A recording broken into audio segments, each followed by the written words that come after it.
Thank you, Jerry, for that prelude. Good morning, everybody, and welcome to the second service of 2023 of our UU Fellowship in San Miguel. We strive to be a loving community for each other and for our neighbors. Our UU community exists right here in the actual real world, and as we've gotten used to Zoom, we know that there are so many others who join us every Sunday, and that community exists in the very real world out there. However and wherever we are this morning, we share a sense of belonging to our fellowship and to the community of San Miguel. It's good for us to remain mindful that the physical space we share is located on the ancestral lands of the Chichimeca, Otomi, and Nawa people. We are all welcome here, every one of us, here in San Miguel and here in the fellowship, whatever faith upbringing we may have had or not had, or left behind, but we're still yearning, most of us. We're welcome here. We can walk in with our whole selves and know that whatever our abilities and gifts, our gender orientations, our gender identities and affectional orientations, our education or income level, whatever our thoughts and questions about matters of faith and beyond, we are all welcome. A second quick reminder that we have a film event coming up in just under 2 weeks now on January 27th, a Friday. The film by one of our members, Judy Jackson, who is an acclaimed filmmaker in her own right. We'll be screening the film at Teatro Santa Ana at the Biblioteca, Where Can We Live in Peace? It's her story of the Abba House, which this fellowship has supported in the past and which a number of our members volunteer with, especially Stan Allen, who spends countless hours there. There will be a newsletter article coming out, maybe not this Tuesday, but next Tuesday in our UU newsletter. So I hope you see that and start buying tickets. They're available online now. After the service, those on Zoom are invited to stay connected and visit with others in the main room for discussion. Those who are with us here at the Aldea, we can go outside to enjoy coffee and cookies. If we have any visitors here today and you would like to stand just so we can look at you and maybe recognize you later downstairs, would you do that now? We have a couple. Oh, yes, we do. Yay, thank you. Wow, a lot. Thank you, thank you. Thank you for coming, and we definitely will look for the name tags if you can stay for coffee hour. And finally, please check the order of service on our website, UUFSMA, our website, UUFSMA.org, to see the various events sponsored by our fellowship and information on how to become a member and how to pledge. Our service today honors a man who in many of our hearts, minds, and memories is one of the greatest human beings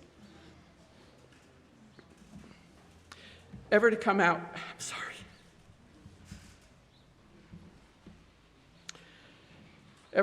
of the often triumphant but tortured history of our country, the United States. As people who profess our commitment to our 7 Unitarian principles, let's not consign Dr. King to our own long ago memories of the turbulent 60s. His message, as we'll hear from Jurgen today, is one that has not lost one iota of King's fierce call to a more humane and more just world. Let's now enter into our service in a reflective spirit as we remember the life and prophetic vision of Reverend Dr. Martin Luther King. Our opening words today are from Reverend King. I believe that unarmed truth and unconditional love will have the final word in reality. This is why right, temporarily defeated, is stronger than evil triumphant.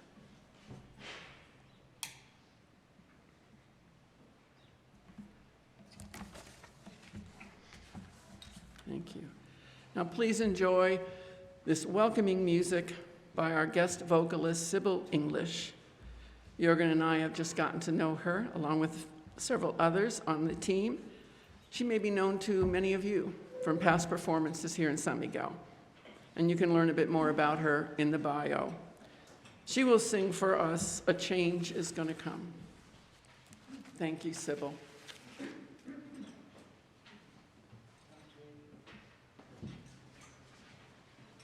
I was born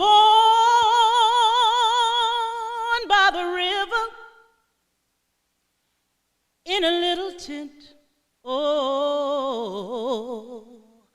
but just like that river, I've been running ever since. It's been a long, long time coming, but I know change gonna come. Oh, yes, it will. It's been too hard living, but I'm afraid to die, 'cause I don't know what's up there beyond the sky. It's been a long, long time coming, but I know change gonna come. Oh, yes, it will. Well, I go to the movies and I go downtown, and they say, girl, oh, don't hang around. It's been a long, long time coming, but I know change gonna come. Oh, yes, it will.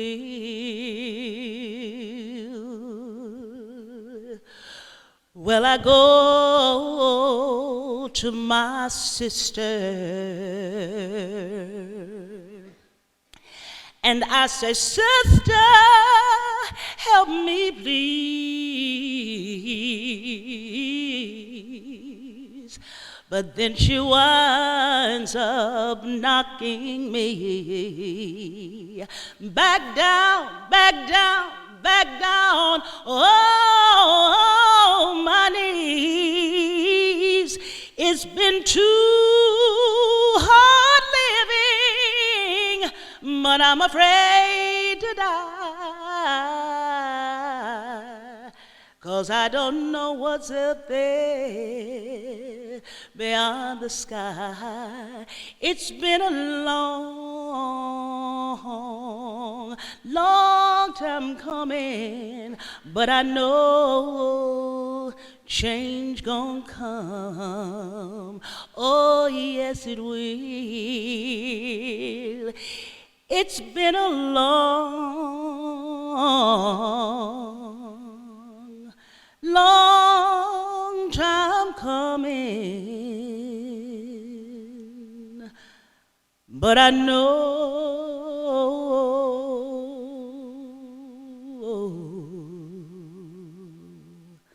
a change has gotta come.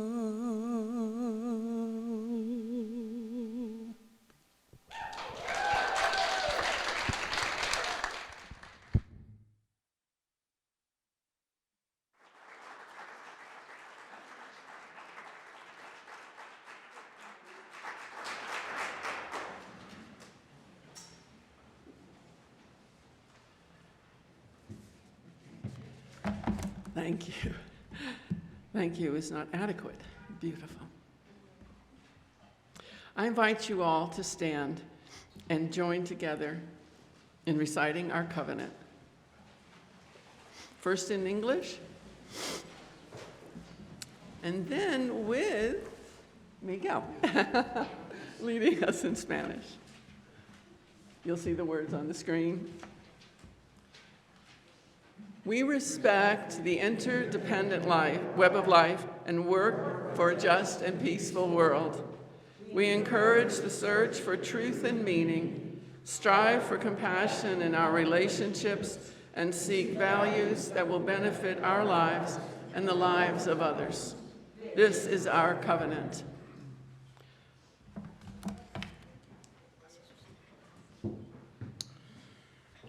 Respetamos todos los estilos de vida dentro de su red interdependiente y trabajamos por un mundo justo y pacífico.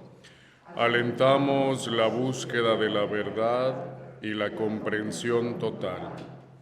Nos esforzamos por mantener compasión en nuestras relaciones y buscamos valores que beneficien nuestras vidas y las vidas de los demás. Este es nuestro convenio.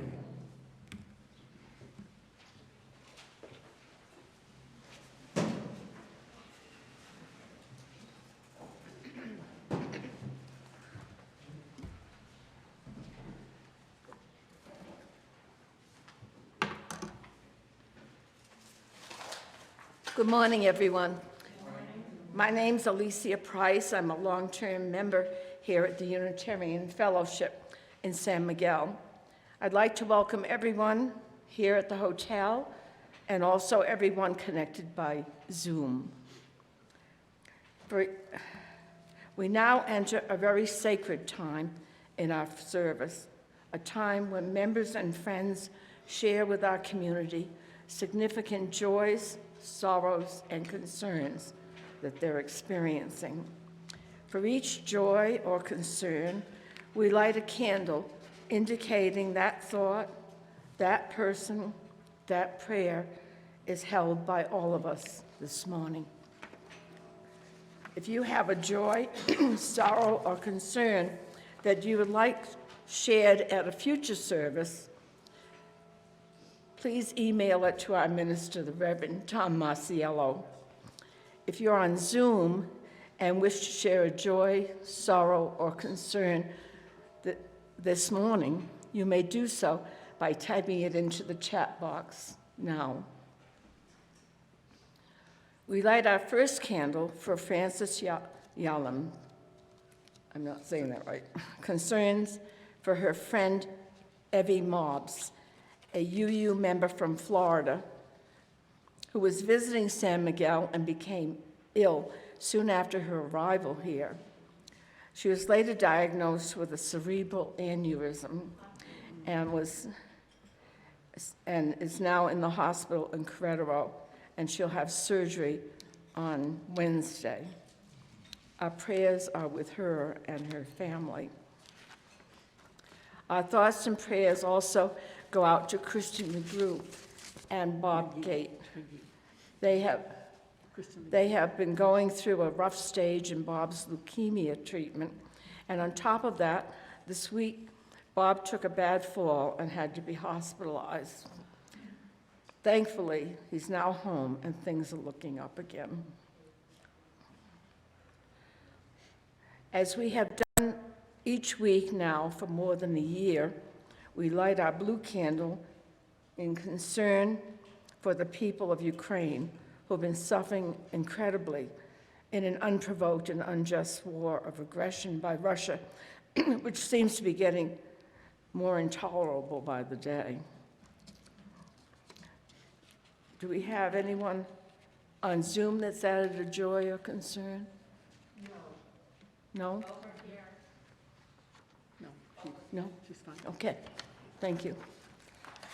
Our final candle is lit for all those joys, sorrows, and concerns that are not expressed today, but which may nevertheless be held in our hearts.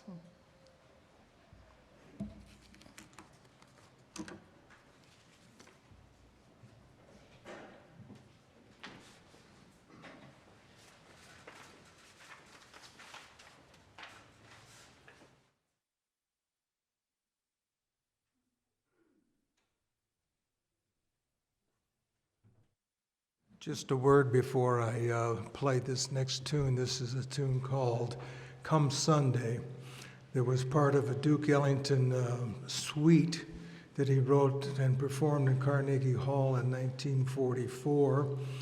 And the whole suite is a history of the Black experience in America. The first piece was called The Work Song because the slaves came and did the work from beginning on day one.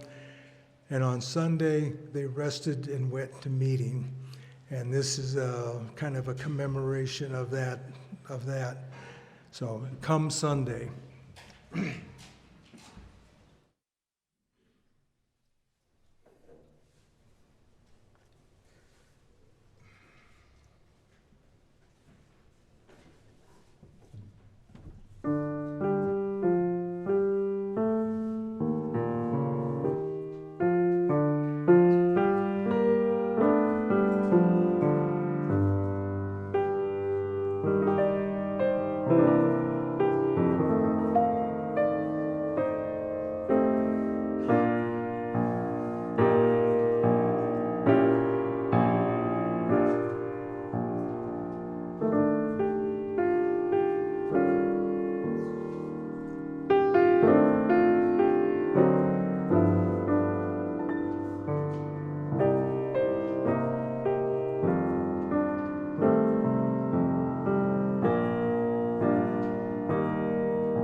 Thank you, Jerry.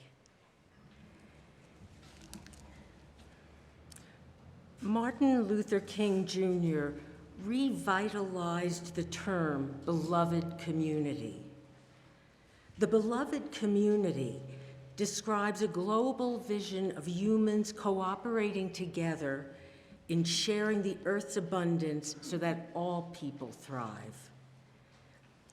We Unitarian Universalists strive to become a beloved community, prioritizing love, kindness, compassion, and service in the service of justice. Please give from your heart today to sustain this fellowship in service of our needs and those of the larger community, and to sustain our support of our grantee NGOs. I have just been given an announcement that, especially for those of you on Zoom, we are changing banks and are currently unable to accept Zelle payments. Payments can be made via PayPal, cash, or check, and more information is available on the website. Now, the offering will be taken and very gratefully received. And please welcome back Sibyl, who will grace us with our offertory music.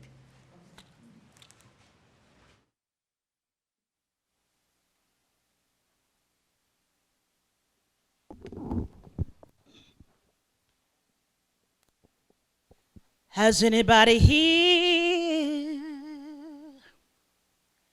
seen my old friend Abraham?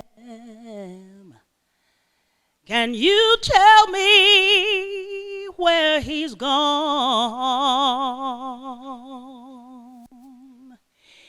He freed a lot of people, but they say the good die young. I looked around and he was gone. Is there anybody here seen my old friend Martin? Can you tell me where he's gone? Oh, he freed a lot of people, but you know they say the good die young. I looked around and he was gone. Is anybody here seen my old friend John? Can you tell me where he's gone? Yeah. Oh, he freed a lot of people, but you know they say the good, they die young. I looked around and he was gone.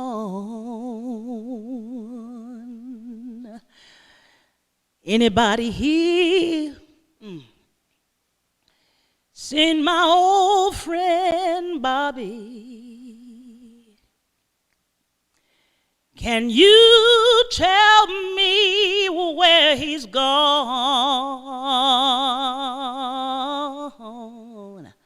Whew. He freed a lot of people, but they say the good they die young. I looked around and he was gone.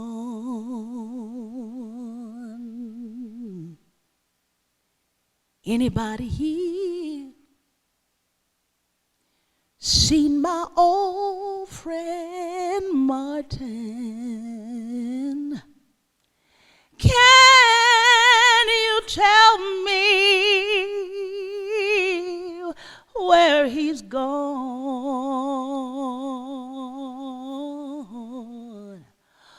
Oh, he freed a lot of people, but you know they say the good, they die young. I looked around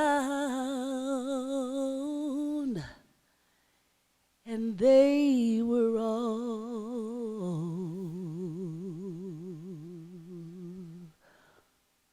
gone.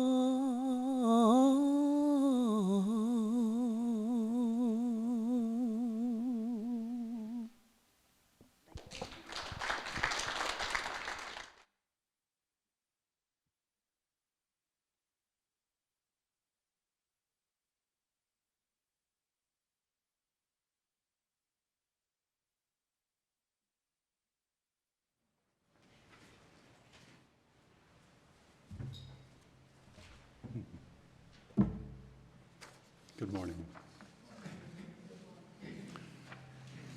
Service, as in do unto one another as you would have them do unto you. This benchmark that lies at the essence of all the world's great religious traditions, this is what we're celebrating on this Martin Luther King Jr. holiday, which was designated by the U.S. Congress, promoted and advanced by Representative John Lewis and Senator Harris Wofford. We've found a wonderful video that we would like to share with you at the beginning of this morning's presentation. So I hope you will enjoy this. If you want to be important, wonderful. If you want to be recognized, wonderful. If you want to be great, wonderful. But recognize that he who is greatest among you shall be your servant. That's a new definition of greatness. By giving that definition of greatness, it means that everybody can be great. Because everybody can serve. Our country, this wonderful place, this little piece of real estate that we call America, was built, founded on service. We didn't necessarily wait for local, state, or the national government. We came together as a people, and we just did it. I was one of 4 6-year-old children, girls, to integrate the public school system here in New Orleans in 1960. When I look at the Norman Rockwell painting and I see myself, I always say that the lesson I took away was a lesson that Dr. King tried to teach all of us. And that was that we should never look at a person and judge them by the color of their skin. I crossed a picket line, a mob every day for a whole year. There was a woman there to greet me. She did everything she could to make my day fun. She not only taught me, but she read stories to me. We played games. I knew that if I got past the mob and inside of the building, I was going to have a great day. And it was because of her. So she showed me her heart. And I began to realize that there was no way she was like the people outside. I couldn't judge her the same way. And so I believe at that moment, I learned the lesson that Dr. King died trying to teach us. In 1957, when I was 17 years old, I wrote Martin Luther King Jr. a letter. Told him I wanted to attend a little college about 10 miles from my home, and this school didn't admit black students. He wrote me back and sent me a round-trip Greyhound bus ticket. I traveled to Montgomery. I saw Dr. King standing behind a desk. He said to me, "Are you the boy from Troy? Are you John Lewis?" I was so scared I didn't know what to say or what to do. And I said, "Dr. King, I'm John Robert Lewis." I gave my whole name. He was so inspiring. He was so moving. And somehow, in some way, I wanted to become part of that movement, and I did. For a long time, people fought to get the King holiday in, and it finally got achieved nearly 25 years ago.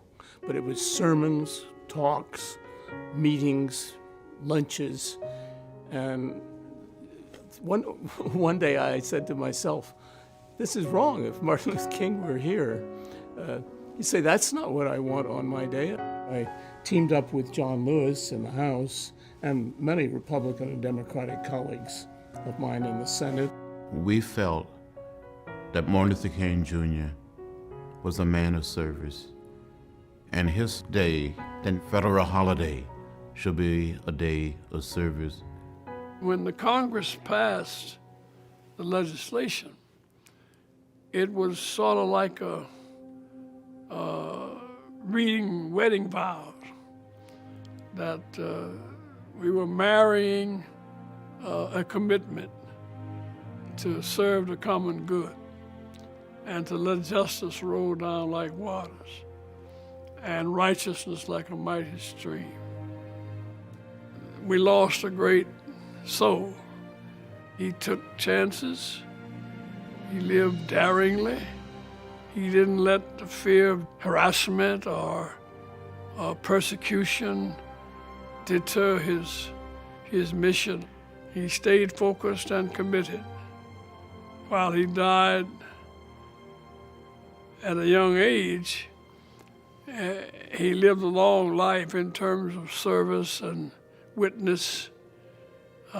He piled into those 39 years, 100 years or more on service and preaching and loving, caring.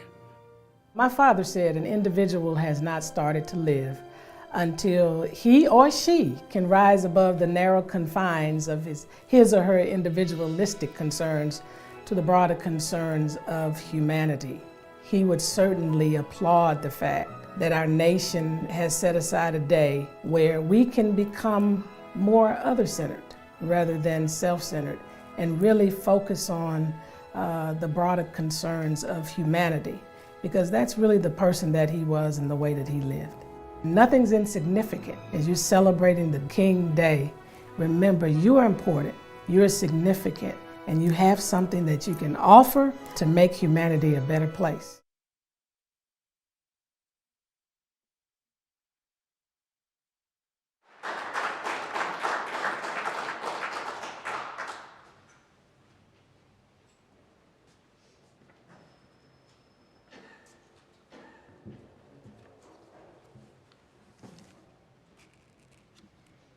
So yes,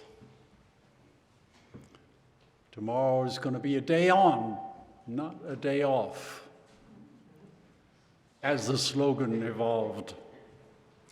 A day of setting into practice the golden rule, serving within your community and letting this day be an example of the high calling of human service in the greater, wider spectrum, with a potential impact on even the global community. Actually, if one listens closely, even between the lines of just about any of King's speeches, the vision of serving within the longed-for, beloved community, both locally and globally, can easily be discerned. You see, when you're in genuine service of one another, traditional differences that tend to keep us apart, differences like economic status, skin color, political persuasion, sexual orientation, and the list can go on, begin to actually blur, if not completely dissipate. That, my friends, is the magic of human service. Being in genuine, caring service to others tends to bring out the very best in what we have in common, our uniquely human nature. To expand on this morning, I would like to share with you some of the highlights of what MLK said was the most important speech of his whole life. It's not the most famous speech by any means, but as far as he was concerned, it clearly was the most important speech. And many of us may not ever have heard of it. And those of you who have may very well remember it and rejoice in some of the incredible elements of that speech and how moving it was. The speech was entitled, "Beyond Vietnam, a Time to Break Silence." And the occasion for this speech was organized by the newly formed coalition of clergy and laity concerned about Vietnam, with famed Rabbi Joshua Abraham Heschel on his right and anti-war activist William Sloane Coffin on his left, and senior pastor at Riverside Church, King proceeded with a long litany of U.S.-sponsored terror waged against the people of Vietnam. Ironically, you might be interested to know that this speech was widely criticized by around 170 of the major newspapers around the U.S., including the New York Times and the Washington Post. Ironically, however, it was also criticized by the organizations and individuals within his own orbit. For instance, the NAACP. You may ask why? Why would this, his most famous speech of his life, be criticized by his own people? Well, because he strayed from his usual focus on U.S. civil rights. The majority of his critics were simply not about to connect the dots of the arrogant, menacing military-industrial complex that was infiltrating the whole entire world, creating ever deeper chasms between human suffering and a twisted sense of exceptionalism and supremacy.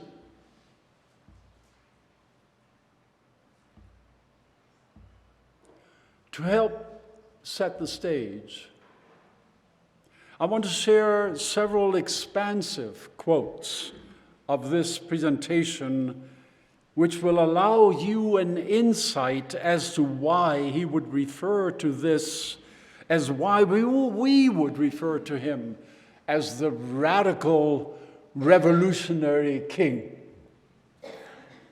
I quote, "Since I am a preacher by calling, I suppose it is not surprising that I have reasons for bringing Vietnam into the field of my moral vision. There is, at the outset, a very obvious and almost facile connection between the war in Vietnam and the struggle that I and others have been waging in America. A few years ago, there was a shining moment in that struggle. It seemed as if there was a real promise of hope for the poor, both black and white, through the poverty program. There were experiments, hopes, new beginnings, but then there came the buildup in Vietnam, and I watched this program broken and eviscerated as if it were some political plaything of a society gone mad on war. And I knew that America would never invest the necessary funds or energies in rehabilitation of its poor so long as the adventure like Vietnam continued to draw men and skills and money like some demonic destructive suction tube. So I was increasingly compelled to see the war as an enemy of the poor and to attack it as such. Perhaps a more tragic recognition of reality took place when it became clear to me that the war was doing far more than devastating the hopes of the poor at home. It was sending their sons and their brothers and their husbands to fight and to die in extraordinary high proportions relative to the rest of the population. We were taking the young black men who had been crippled by our society and sending them 8,000 miles away to guarantee liberties in Southeast Asia, which they had not found in Southwest Georgia or in East Harlem. So we have been repeatedly faced with the cruel irony of watching Negroes and white boys on TV screens as if they kill and die together for a nation that has been unable to seat them together at the same schools. So we watch them in brutal solidarity, burning the huts of a poor village. But we realize that they would hardly live on the same block in Chicago. I could not be silent in the face of such cruel manipulation of the poor. This business of burning human beings with napalm, of filling our nation's homes with orphans and widows, of injecting poisonous drugs, of hate into the veins of people normally humane, or sending men home from dark and bloody battlefields, physically handicapped and psychologically deranged, cannot be reconciled with wisdom, justice, or love. A nation that continues year after year to spend more money on military defense than on programs of social uplift is approaching spiritual death. Of course, King went on ever so eloquently to describe the sheer magnitude and madness that was tearing the U.S. apart, and not just the U.S., but frankly, the entire world. I, at the time, was in Europe, and I remember so well. 1967, 1968 were years of social and political turmoil throughout the entire world. So in April of 1967, exactly 1 year to the date of his assassination, he implored his audience of almost 4,000 people, 3,000 within the church, the magnificent Riverside Church in Manhattan, and in adjacent rooms by loudspeakers, and people who were in the street listening to this speech and interrupting that speech with multiple ovations, even though days later he was so severely criticized. On that evening at Riverside Church, he implored his audience to join him in a radical revolution of values, a radical revolution of engagement. Again, I will quote extensively. These are revolutionary times. All over the globe, men are revolting against old systems of exploitation and oppression, and out of the wombs of a frail world, new systems of justice and equality are being born. The shirtless and barefoot people of the land are rising up as never before. We in the West must support this revolution.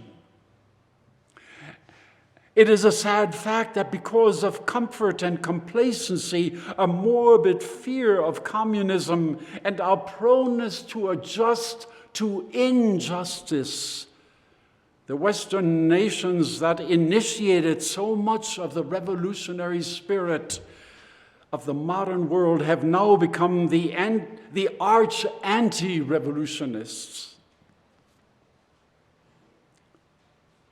This has driven many to feel that only Marxism has the revolutionary spirit.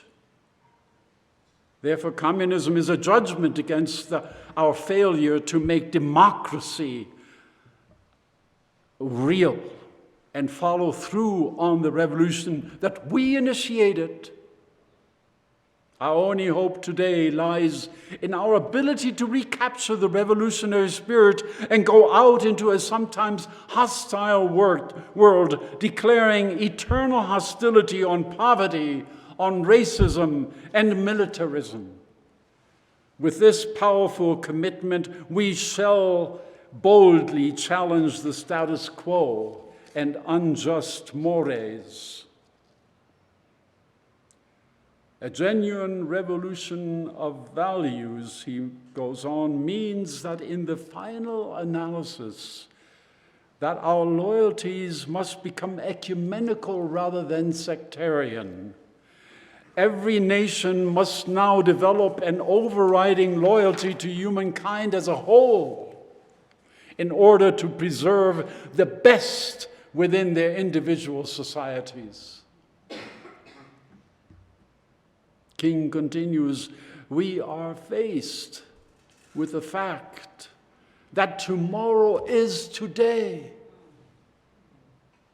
We are confronted with the fierce urgency of now in this unfolding conundrum of life and history. There is such a thing as being too late. Procrastination is the thief of time. Yet, we still have a choice today. Nonviolent coexistence or violent co-annihilation. I am convinced that if we are to get on the right side of the world revolution, we as a nation must undergo a radical revolution of values. We must rapidly begin to shift from a thing-oriented society to a person-oriented society. When machines and computers, profit motives, and property rights are considered more important than people, the giant triplets of racism, extreme materialism, and militarism are incapable of being conquered.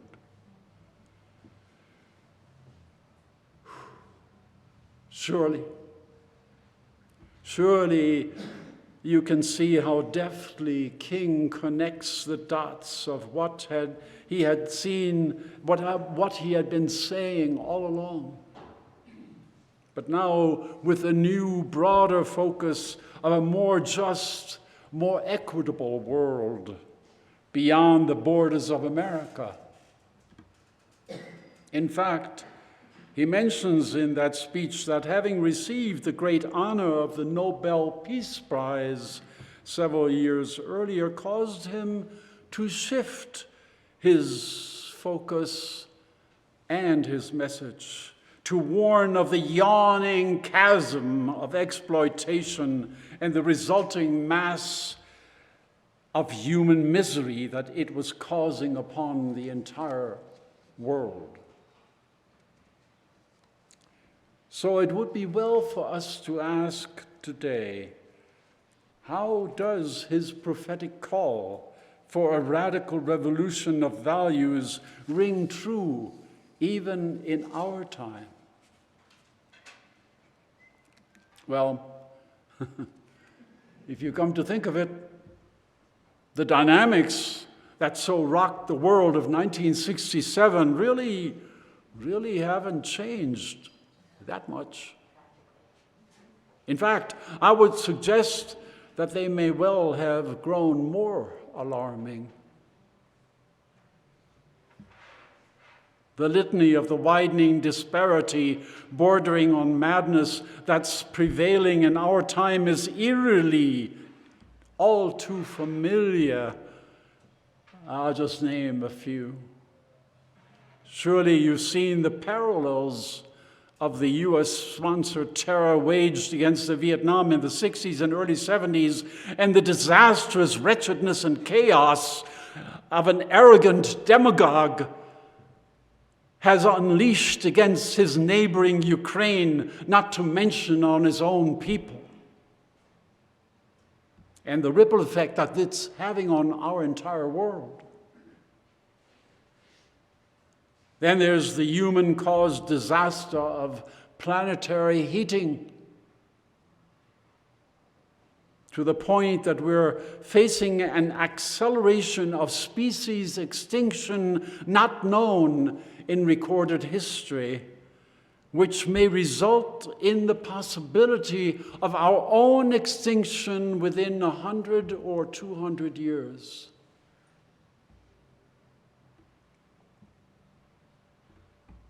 We've known about this planetary ultimatum for decades.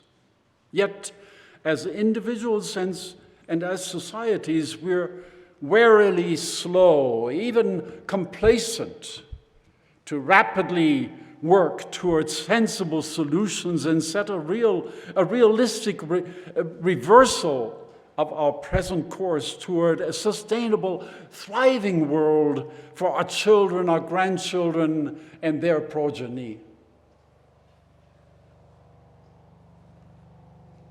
If we are to live out our hallowed values, living within the interdependent web of life, working toward a just and peaceful world, honoring the worth and dignity of every individual, all of us, like many of this fellowship, I'm happy to say, must act as revolutionaries who set into motion acts of serving, genuinely serving the disenfranchised who struggle to eke out an existence. It means welcoming the stranger with open arms, the migrant who is so eager to join forces for a more promising future.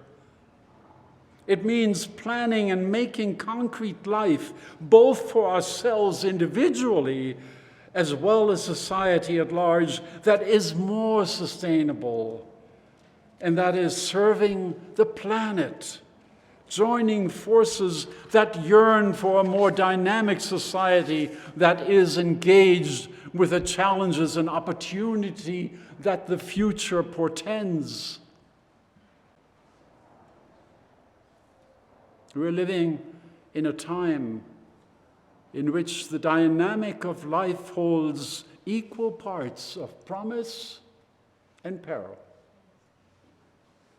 It's a time of living in the penultimate. We see the writing on the wall of impending global doom, and yet before the dawn of doom, we live with the knowledge and the skills to avert, to change, to serve, to build up. What a magnificent possibility that can be for all of us. The words of Martin Luther King over the many decades, calling us to join hands in the revolution of values, you might even say a revolution of the human imagination, to more creatively become helpmates for a more promising future, have never been more urgent than today. So thank you. Thank you for considering becoming fellow revolutionaries in the ways of the Reverend Dr. Saint Martin.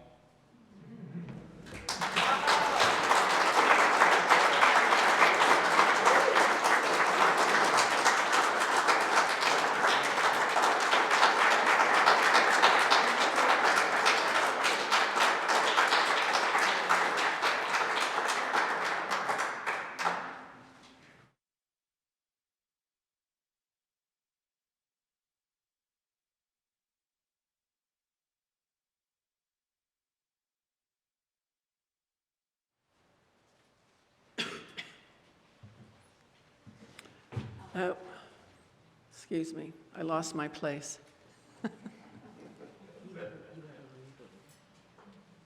I certainly do have a reading. Thank you. Jurgen, that was phenomenal. Thank you so much.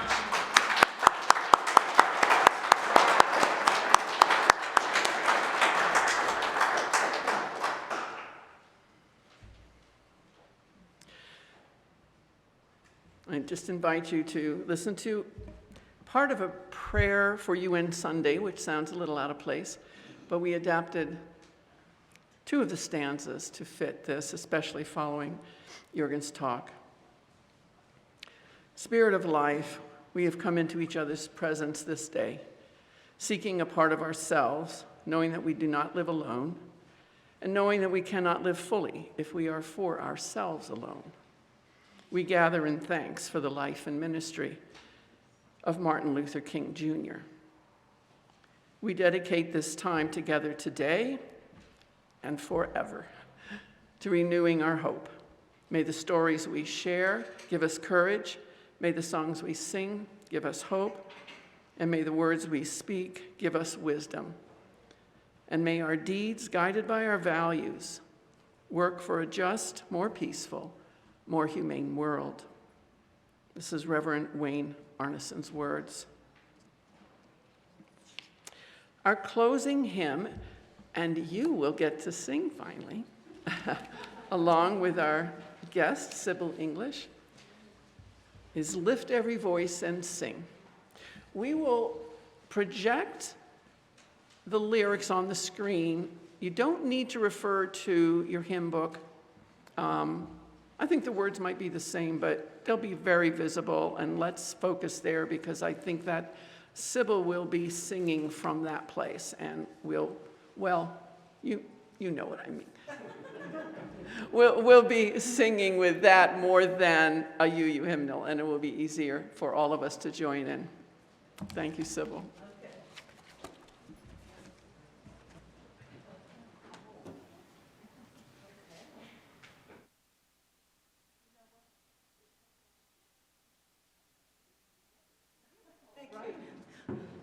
I'm going to get up here so I can see everybody. This is the Black National Anthem, as I know it. If we'll all stand. Lift every voice and sing. You know what we'll do? I love it. I'll sing the first verse, and then we'll sing together the second and third. Is that all right? Lift every voice and sing till earth and heaven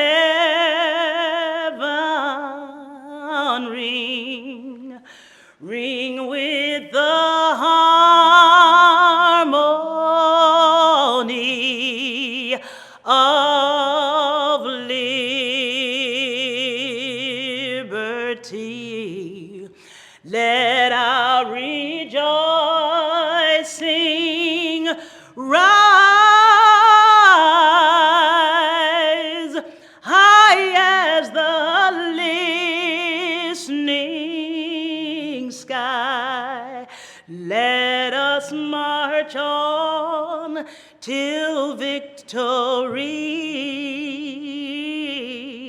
is won. Sing, let's all come on. Sing a song full of the faith that the dark past has taught us. Sing a song full of the hope that the present has brought us. Facing the rising sun as a new day begun. Let us march on till victory is won.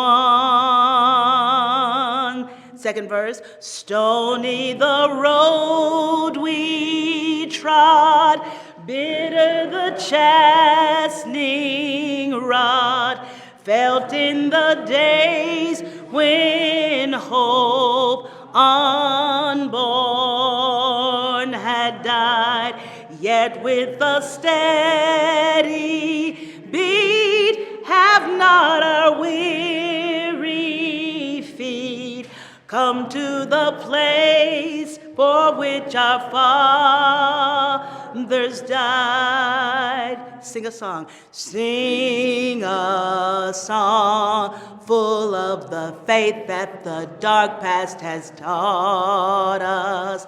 Sing a song full of the hope that the present has brought us, facing the rising sun of a new day begun. Let us march on till victory is won. Third verse, God of our weary years, God of our weary years, God of our silent tears, thou who hast brought us thus far on the way, thou who hast by thy might led us into the light. Keep us forever in the path, we pray. Everybody sing a song. Sing a song full of the faith that the dark past has taught us.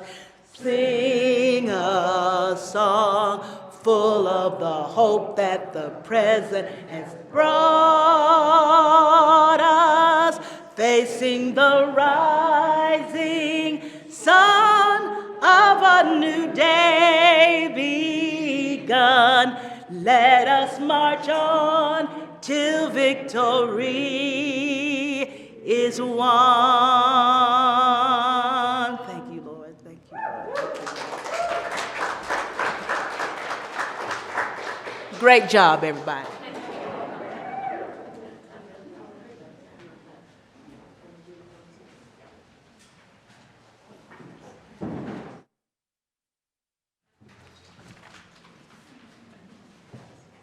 We shall overcome.